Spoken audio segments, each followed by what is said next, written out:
And we have new details tonight about a University City woman who was denied a rebate after removing her lawn. Well, 10 News reporter Matt Mendez joins us live on the story. Matt, we understand she may never see the money, even though this decision could be reversed.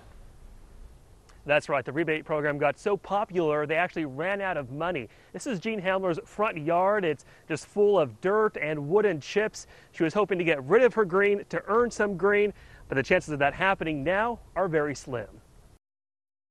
The landscaper was eager to get started. Jean Hamrell transformed her yard to try and help with a drought. She counted on receiving $5,000 through the turf removal rebate program. Eventually, if you're lucky, it'll say pending approval. She applied in May and says for weeks got the runaround. In the meantime, she hired a landscaper who began work. She says the Metropolitan Water District of Southern California kept asking for more documentation and more pictures.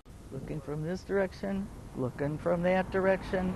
Looking from straight on. Hamrell ended up getting denied because she removed the grass before being approved for the rebate, something she says she didn't know about. I would have to say no, I didn't know all the rules. She says the application process isn't clear and the workers are not helpful. They're coming up with rules to stall, or reasons to stall or deny. But a Metropolitan spokeswoman says the rules are posted on the application and terms and conditions. What makes me angry is I feel like the SoCal people really don't care about us as people, and they just expect me to lay down and take it. And Hamrell may be out of luck anyway because the rebate is no longer available. As of July 10th, all the funds have been used up, which is 2 months after Hamrell first applied. They need to grant the approval. I've done everything they requested.